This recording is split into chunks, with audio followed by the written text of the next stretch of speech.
बच्चों, आज हम लोग क्लास 9th में होम साइंस पढ़ेंगे। तो हम लोग होम साइंस में चैप्टर 11 पढ़ेंगे। चैप्टर 11 बच्चों हम लोगों का अनुभाग 3 से है। ठीक है, आप किताब खोल के देखिए तो अनुभाग 3 का हम लोग का चैप्टर 11 है। तो चलिए हम लोग ये चैप्टर पढ़ना शुरू करते हैं। क्या है चैप्टर का नाम? कपड़ों के प्रकार और उनका उपयोग। कपड़ों का प्रकार यानी कपड़े कितने प्रकार के होते हैं। हमने आपको चैप्टर 10 में बताया है कि कपड़े कई प्रकार के होते हैं। लाइनन के कपड़े, सूती कपड़े, रेयान के कपड़े, इस तरह से हमने आपको बहुत ज़्यादा बताया था, कई प्रकार बताए थे कपड़ों के। तो इसमें हम लोग धागों के प्रकार के बारे में पढ़ेंगे और इसके अंतर्गत कपड़े की बुनाई कैसे की जाती है, कपड़ा बनाने की अंतिम क्रिया क्या है, कपड़े की रंगाई कैसे होती है, छपाई कैसे होती है और घर में हम किन कपड़ों का उपयोग करते हैं, इन सारी चीज़ों के बारे में हम लोग इस पाठ में अध्ययन करेंगे। तो चलिए हम लोग ये चैप्टर शुरू करते हैं। तो ध्यान दीजिएगा बच्चों, ये आपका जो प्रस्तावना है, इस प्रस्तावना में क्या बताया गया है कि जब हम मार्केट में जाते हैं, कपड़ा खरीदते हैं, तो हम सबसे पहले कपड़े का मूल्य पूछते हैं। ठीक है, उसके बाद हम ये ध्यान में रखते हैं कि हमें कपड़ा किस प्रकार का लेना है, यानी सोने के लिए लेना है, मतलब अलग अलग समय के लिए अलग अलग कपड़े होते हैं। पार्टी वियर कपड़ा लेना है या फिर घर में पहनने के लिए कपड़ा लेना है। तो जिस हिसाब से हमें कपड़ा लेना होता है उस हिसाब से कपड़ों की रेंज भी होती है। ठीक है, तो उनके मूल्य को देखते हुए और अपने आर्थिक स्थिति को देखते हुए हम लोग कपड़े का चयन करते हैं और स्थिति को देखते हैं कि हमें किस जगह उस कपड़े को यूज़ करना है, प्रयोग में लाना है। ठीक है, साथ ही साथ हम लोग जब कपड़ा खरीदते हैं तो कुछ मुख्य बातों को भी ध्यान में रखते हैं, जैसे कि वस्त्र किस चीज़ का बना हुआ है ना, और वस्त्र की उपयोगिता क्या है। ठीक, उसके बाद जो कपड़ा हम ले रहे हैं उसकी क्या उपयोगिता है, मतलब कि वो कपड़ा कितना कंफर्टेबल है, ठीक है, आरामदायक है या नहीं है, ये चीज़ हम लोग देखते हैं। कपड़ों की रंग को देखते हैं कि कपड़े का रंग जल्दी छूट जाएगा या नहीं छूटेगा, ये सारी चीज़ें हम लोग पता करते हैं कपड़ा लेने से पहले। फिर है कपड़े गर्म रहेंगे या नहीं रहेंगे। अगर ठंडी के मौसम में है, कपड़ा गर्म लेने के लिए जाते हैं तो हम थोड़ा दुविधा में पड़ जाते हैं कि जो हम कपड़ा ले रहे हैं वो गर्म करेगा या नहीं करेगा। ये सारी चीज़ें हमारे दिमाग में आती हैं। तो साथ ही साथ धोते समय या पहनते समय कपड़ा सिकुड़ेगा या फैलेगा, तो ये सारा हम जो दुकानदार होता है हम उससे पूछताछ करते हैं, उसके बाद हम कपड़े का चयन करते हैं। फिर है वस्त्रों के प्रकार तथा दैनिक जीवन में उनकी उपयोगिता। तो देखिए, वस्त्रों का प्रकार, कोई वस्त्र किस प्रकार का है वो निम्न बातों पर निर्भर करता है। वस्त्र जिस तंतु से बना है वो किस प्रकार के तंतु से बना है। ठीक है, जो तंतु से बना है, तंतु मतलब धागे की इकाई होती है ना, कई तंतुओं को मिला करके धागा बनता है। इसके बाद धागा किस प्रकार का बुना गया है, तो ये भी होता है कि आप लोग देखे होंगे कि कुछ एक होता है प्लाई करके धागों को बताया जाता है कि 2 प्लाई, 3 प्लाई, 4 प्लाई, ऐसे करके।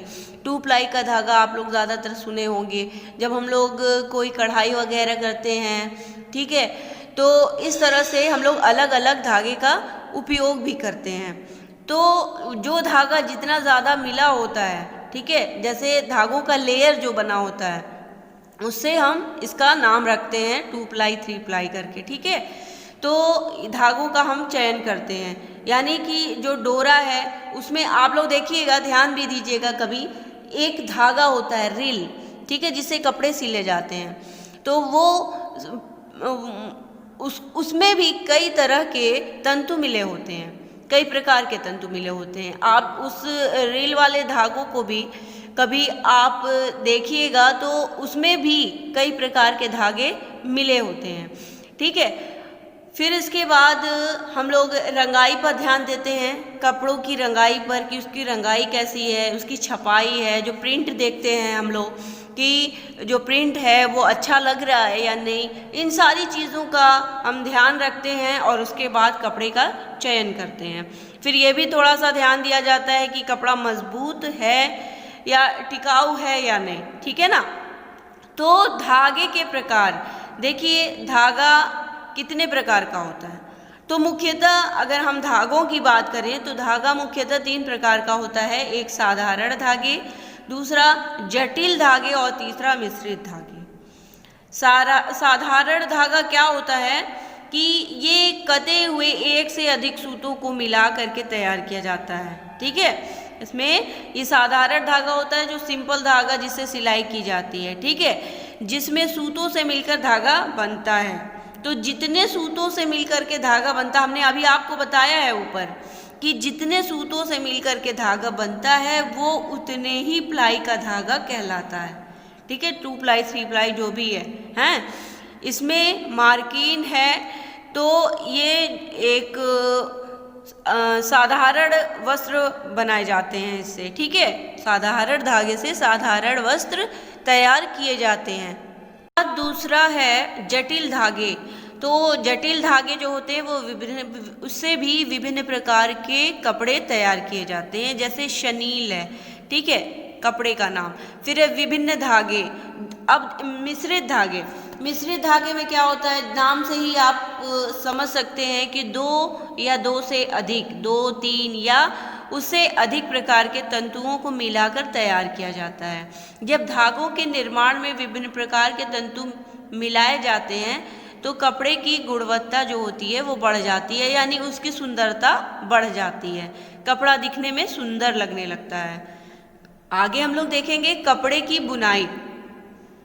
देखिए बच्चों, थोड़ा सा मैं आप लोगों को ये भी बता दूं कि ये जो चित्र देख रहे हैं ना, ये चित्र एक तरह से धागों से, इसी प्रकार का मशीन होता है जिससे कपड़े तैयार किए जाते हैं। तो ये एक तरह से लोहे का होता है, लूम बनाया जाता है और इसमें धागे, मोटी मोटी रिले होती हैं रोल की तरह, और उसमें धागा फंसा करके चादर तैयार की जाती है, यानी कपड़ों की चादर तैयार की जाती है, उसकी फिर कटिंग की जाती है, ठीक है।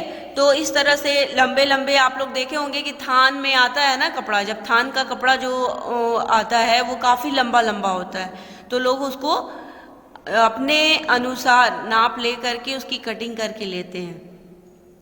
तो ये एक तरह से लूम बनाया जाता है, यानी मशीन है, और उस मशीन पर तैयार किए जाते हैं कपड़े। मशीनीकरण से पूर्व कपड़े हथकरघा से बुने जाते थे, पहले हाथ से कपड़े बुने जाते थे, अब मशीनी करघों द्वारा बुने जाते हैं। इन दोनों करघों की बुनाई की मूल विधि एक समान ही होती है।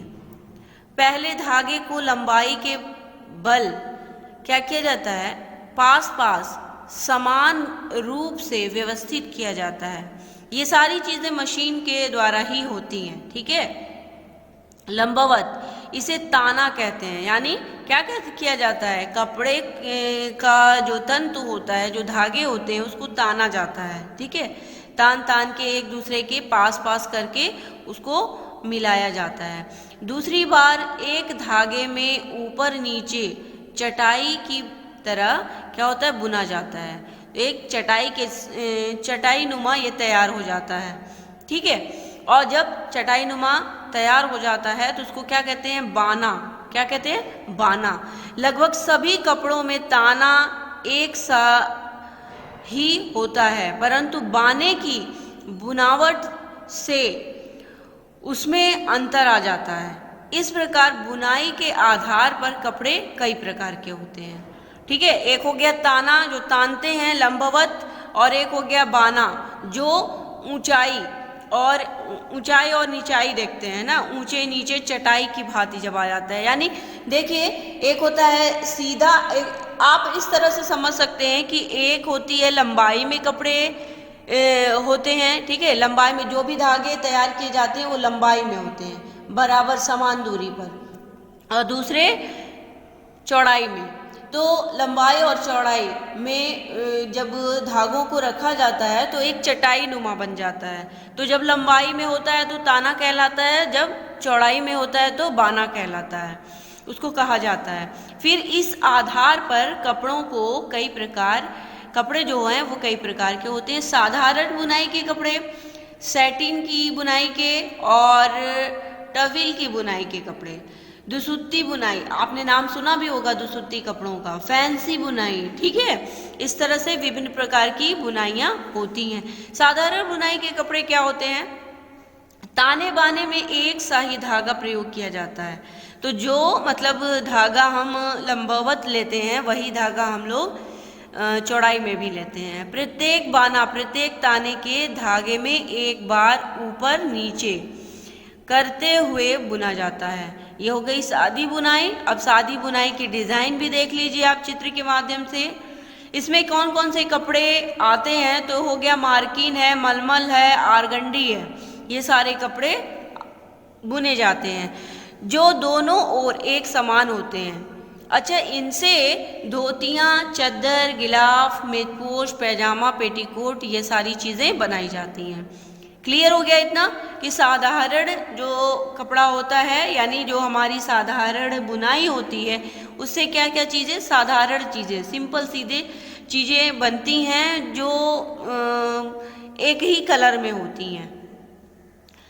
इसके बाद हम लोग सैटिन की बुनाई के कपड़े देखते हैं। सैटिन की बुनाई में जो बाने के धागों को साधारण बुनाई के कुछ अलग तरीके से तानों के धागे में पिरोया जाता है, यानी उसमें ज्वाइन किया जाता है। इससे एक ओर बहुत चिकनी हो जाती है और दूसरी ओर जो है उधड़ी, ठीक है, कम चिकनी बुनाई जाती है। इस तरह से सैटिन बुनाई कहलाता है।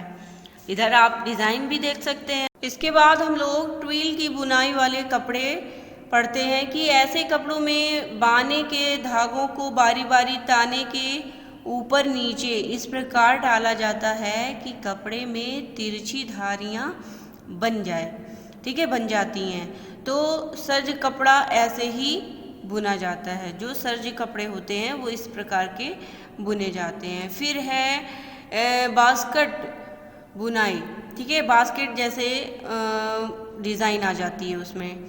इसमें दुसुत्ती बुनाई वाले कपड़े भी होते हैं। इनमें दो दो सूतों को ऊपर और नीचे से बाने एक या अधिक धागे मिलाकर पिरोया जाता है। तो ताना और बाना बच्चों आप लोगों को समझ में आया होगा, ठीक है। तो ताना लंबाई में है और बाना जो है वो चौड़ाई में है। इससे विभिन्न नमूनों के कपड़े तैयार होते हैं। जैसे देखिए सैटिन है, ट्विल है, बास्केट है या टेरी क्लॉथ है, वेलवेटिन है, ये सारे जो कपड़े होते हैं वो सारे कपड़े किससे बुने जाते हैं? तो साधारण कपड़ों में, ठीक है। साधारण बुनाई हम लोग पढ़ रहे हैं ना, ऊपर देखिए साधारण बुनाई के कपड़े, ये सारे कपड़े इसी में आते हैं। बच्चों चित्र के माध्यम से आप लोग समझिए कि ट्विल की बुनाई की डिज़ाइन कैसे होती है और ये ट्विल की सादी बुनाई है, ठीक है, और ये दुसुत्ती की बुनाई है, देखिएगा। फिर नीचे जो है वो बास्केट बुनाई की डिज़ाइन है और ये बास्केट बुनाई है। तो इस तरह से इस डिज़ाइन में कपड़े तैयार किए जाते हैं। सादी बुनाई के कपड़े, सादी बुनाई से निम्नलिखित वस्त्र तैयार किए जाते हैं, जैसे मखमल है, नैनसुख है टाइप का है, शिफॉन है, लिनन है, ये सब क्या है? कपड़ों के प्रकार है ना। तो विभिन्न प्रकार के कपड़े हैं ये। तो वो सारे कपड़े सादी बुनाई के कपड़े हैं। मतलब सादा चीज़ अगर कुछ बनाना है तो इस बुनाई के माध्यम से वो कपड़े तैयार किए जाते हैं। सजावटी बुनाई के कपड़े, अब सजावटी के लिए जैसे इन बुनाइयों में क्या होता है कि करघे के अतिरिक्त पुर्जे लगाए जाते हैं। सजावटी बुनाइयों को फैंसी आकृतियाँ या डिज़ाइनों वाली बुनाइयाँ भी कहते हैं। कुछ फैंसी उसमें लाया जाता है। मखमल या कार्डिरॉय, वेलवेटिंग या टेरी क्लॉथ, तो ये सारी जाली सजावटी बुनाइयों के उदाहरण हैं। जाली वाले जो कपड़े आते हैं, नेट वाले कपड़े। निटिंग, यह है बुनाई से बने कपड़ों के बाद जो निटिंग से बने वस्त्र आते हैं, इनमें फंदे में से फंदे निकाल करके बुना जाता है, फंदे से फंदा मिलाकर, ठीक है, फंदे से फंदा ज्वाइंट किया जाता है। हाथ से की गई निटिंग मशीन से की गई निटिंग से ज़्यादा मुलायम होती है। मशीन की निटिंग से बने वस्त्रों को दो भागों में बांटा गया है। एक होता है वेफ्ट और दूसरा होता है वार्प। वार्प निटिंग और वेफ्ट निटिंग। तो वेफ्ट क्या होता है? गोलाई में एक ही धागे से निटिंग की जाती है, गोलाई में, ठीक है। और स्वेटर में हाई नेक जैसे बनाते हैं ना, गला तैयार करना, मशीन का प्रयोग भी हाथ की निटिंग की तरह ही किया जाता है, ठीक है। इसके बाद है वार्प। वार्प निटिंग में क्या होता है कि प्रत्येक फंदे के लिए अलग धागा लिया जाता है। ये विधि मशीन से ही संभव होती है, जैसे बनियाइन बनाना या कार्डिगन, लेस तैयार करना, नेट तैयार करना, ये सारी चीज़ें मशीन द्वारा तैयार की जाती हैं। इसके बाद देखिए कपड़ा बनाने की अंतिम क्रिया क्या होती है।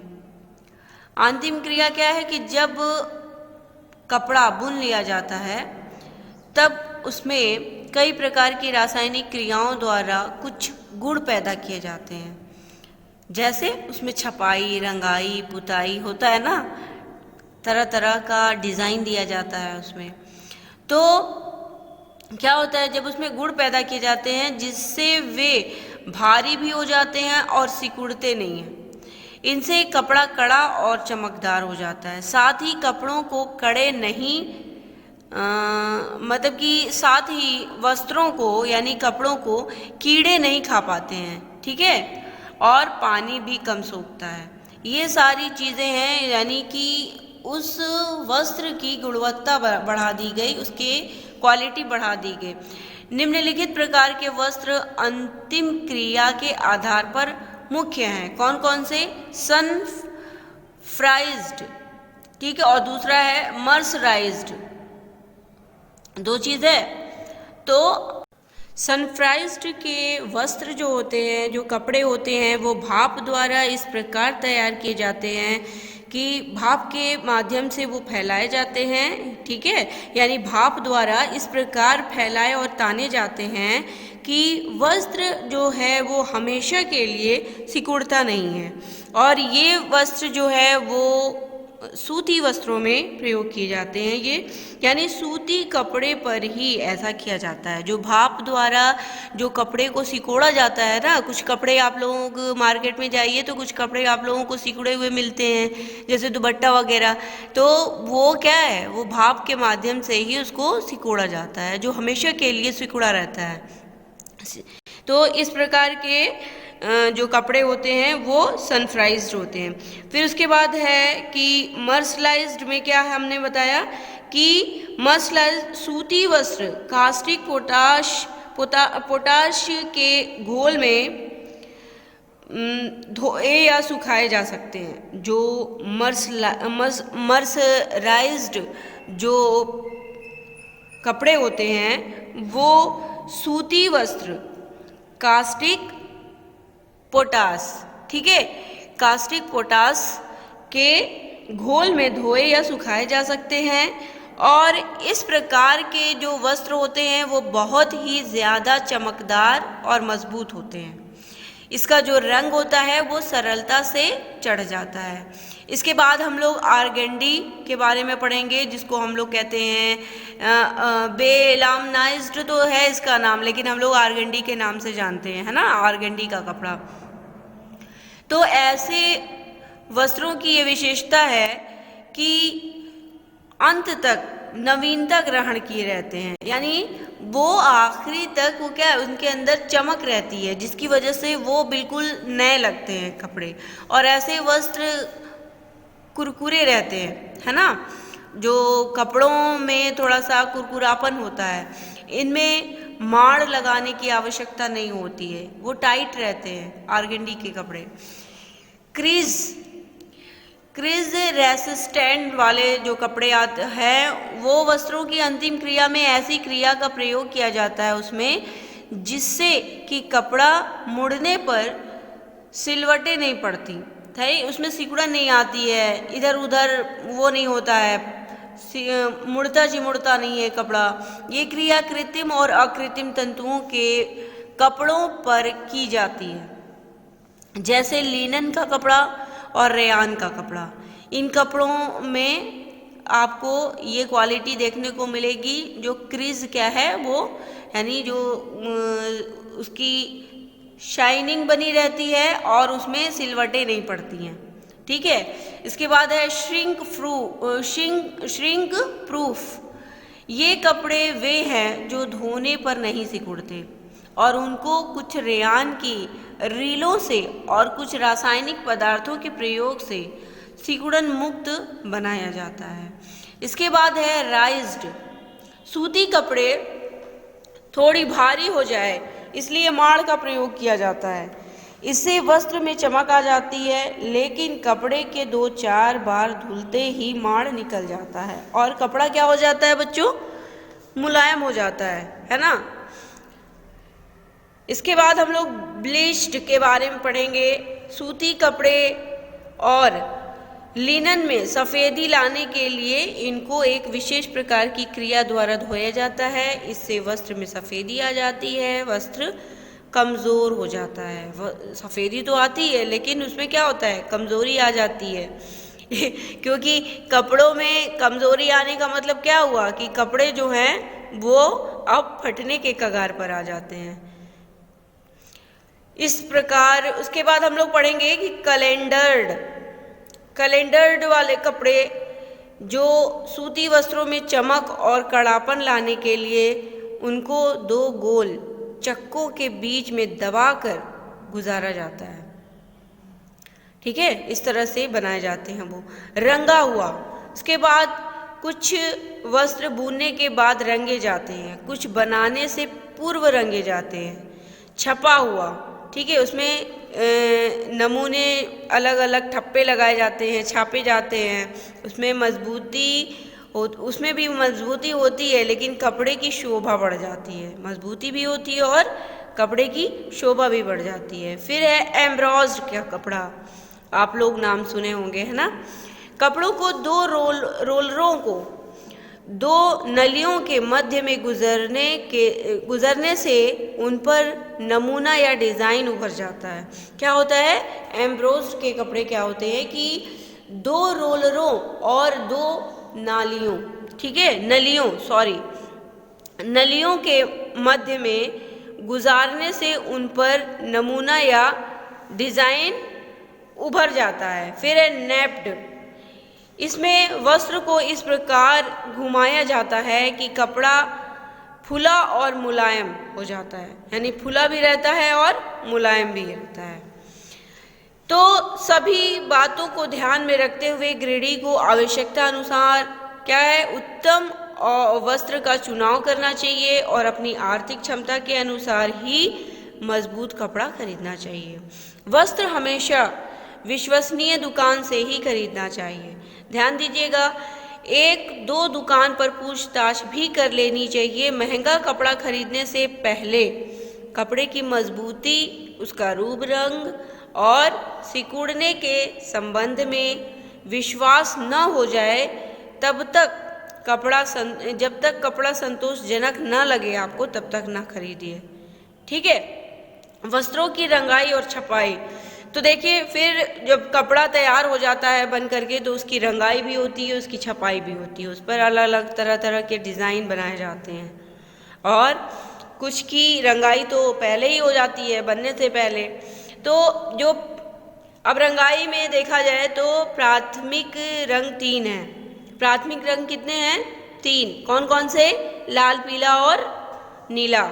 तो इन रंगों को जब आपस में मिलाते हैं तो और अधिक रंग तैयार होते हैं। विभिन्न रंगों के जो अन्य रंग मिला करके उनको गहरा और हल्का किया जाता है, डार्क, लाइट, है ना, ऐसे कलर तैयार किए जाते हैं। किसी रंग में काले रंग को कम और अधिक मिलाने से हल्के या गहरे शेड और सफ़ेद रंग मिलाने से क्या होता है, टिंट बनते हैं। तो कपड़ा जिस प्रयोजन के लिए बुना जाए उस समय रंग के शेड और टिंट का भी ध्यान रखना चाहिए। कपड़े के विषय में अगर सर्वप्रथम ये जानना आवश्यक है कि वो पक्का है या नहीं, यानी कपड़े का रंग पक्का है या नहीं, ये जानना आवश्यक है। कपड़े की कतरन का टुकड़ा काट करके उसको गर्म पानी में धोकर धूप में रख कर ये पता लगाया जा सकता है कि रंग पक्का है या नहीं। स्टैंडर्ड मिल के कपड़े जो होते हैं वो पक्के रंगों के होते हैं।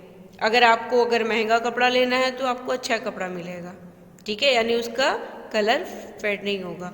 कपड़ों की छपाई अनेक प्रकार से की जाती है, जैसे ठप्पे है या ब्लैक छपाई, रोलर छपाई, राजस्थानी छपाई, सागानेरी छपाई, मतलब इस तरह से बहुत तरह से छपाई होती है कपड़ों पर, जो देखने में आकर्षित लगती है, ठीक है, आकर्षण बढ़ता है कपड़ों का छपाई से। फिर एक घर में प्रयोग में आने वाले कपड़े, पहनने के कपड़ों के अतिरिक्त घर में अन्य प्रयोजन के लिए भी विभिन्न प्रकार के वस्त्रों की आवश्यकता होती है, जैसे चादर बनाना, तकिया बनाना, गिलाफ बनाना, मेजपोश बनाना, सोफ़ा के गिलाफ बनाना, इस तरह से पर्दे तैयार करना, या फिर घर में झाड़न के लिए कपड़े तैयार करना। तो ये सारी कपड़ों की आवश्यकता होती है ना। चलिए हम लोग इसको भी पढ़ते हैं। चादर और तकिए का गिलाफ। अब देखिए, चादर और तकिए के गिलाफ के लिए कपड़े जितने अधिक प्रयोग किए जाएंगे उतने ही अधिक घिसेंगे। तो इसका कपड़ा मजबूत और मोटा होना चाहिए। जब भी हम चादर लें तो उसके अंदर मजबूती होनी चाहिए। ये कपड़े गंदे भी जल्दी हो जाते हैं, इनको हर सप्ताह धोना चाहिए, धोया भी जाता है। इसके बाद हम लोग तौलिए के बारे में पढ़ेंगे। तौलिए दो तरह के होते हैं, फंदेदार यानी रोएदार तौलिए और सादी बुनाई के तौलिए। ये दो प्रकार के हो गए। इसके बाद हम लोग मेजपोश और नैपकिन के बारे में देखते हैं। इन्हें शुद्ध कपास से तैयार सूत का प्रयोग करके हथकरघों द्वारा बनाया जाता है। ये विभिन्न डिज़ाइनों और रंगों में उपलब्ध होते हैं। कहीं कहीं लिनन और पॉलिएस्टर के मेजपोश भी प्रयोग किए जाते हैं। इन्हें बार बार धोना पड़ता है और साथ ही साथ घनी बुनाई का होना चाहिए, मतलब इनका जो कपड़ा है वो घनी बुनाई का होना चाहिए। सोफ़ा कुर्सी के गिलाफ जो होते हैं वो विभिन्न तंतुओं, रंगों और विभिन्न प्रकार के डिज़ाइनों के कपड़े उपलब्ध होते हैं, ठीक है, उनके लिए भी। और कपड़ा मजबूत और सिकुड़न मुक्त होना चाहिए। तख्तपोश और पलंगपोश। तख्तपोश मेजपोश है ना, वैसे ही होता है पलंगपोश के लिए। तो सूती और रेयान तंतुओं के अत्यंत सुंदर हैंडलूम से बने तख्तपोश और पलंगपोश बाजार में उपलब्ध होते हैं। साथ ही साथ विभिन्न रंगों और डिज़ाइनों में पाए भी जाते हैं। और तख्तपोश और पलंगपोश जो हैंडलूम से निर्मित तख्तपोशों और पलंगपोशों से अधिक महंगे होते हैं। जो हैंडलूम में बनाए जाते हैं उससे अधिक महंगे होते हैं ये, और इनका कपड़ा मजबूत और सिकुड़न मुक्त होता है। इसके बाद है पर्दे। देखिए बच्चों, ये पर्दे के बारे में जानना आपके लिए बहुत ही ज़रूरी है। पर्दे का कपड़ा मजबूत और उसका रंग पक्का होना चाहिए। दूसरा है कि कपड़े का लटकाव सुंदर होना चाहिए, ताकि जब लटकता है तो उसके अंदर सुंदरता आती है, सुंदर लगता है वो देखने में। इसके बाद रंग और डिज़ाइन कमरे की रंग व्यवस्था से मेल खाते होने चाहिए, ताकि वे सुंदर लगे। और ठंड और धूप से बचने के लिए पर्दे का कपड़ा मोटा होना चाहिए, क्योंकि हल्का होगा तो उड़ जाएगा, तो धूप तो वैसे ही लगेगी। उसके बाद उड़ेगा तो उसमें क्या हो, धूल धक्कड़ भी अंदर चला जाएगा कमरे के अंदर। इस वजह से मोटा होना चाहिए ताकि धूल ना जा सके अंदर। इसके बाद है, यदि दोहरे पर्दों का प्रयोग किया जा रहा है तो महीन और मोटे पर्दों का रंग और डिज़ाइन में भी मेल होना चाहिए। खादी के कपड़े पर्दों के लिए अधिक उपयुक्त होते हैं क्योंकि वो उड़ते नहीं हैं, इसलिए अच्छे माने जाते हैं। इसके बाद है झाड़न। घर में विभिन्न प्रकार की सफाई के लिए भी कपड़ों की आवश्यकता होती है, जैसे फर्नीचर साफ करना, तो फर्नीचर झाड़ने के लिए भी कपड़ा होना चाहिए। वो कपड़ा कैसा होना चाहिए? मुलायम होना चाहिए। फर्श पोंछने वाले झाड़न मजबूत कपड़े के होने चाहिए और बर्तन पोंछने के लिए जो झाड़न है वो ऐसे कपड़ों का हो जो मुलायम और उस पर रोए ना हो, क्योंकि रोआ होगा तो जल्दी पानी वो सोखता नहीं है। इसके बाद बच्चों महत्वपूर्ण स्मरणीय बिंदु के बारे में है, धागों के बारे में हमने आपको बता ही दिया है। ये सारी चीज़ें आप लोग पढ़ लीजिएगा और इसको अच्छी तरीके से याद करिएगा, नोट्स तैयार करिएगा।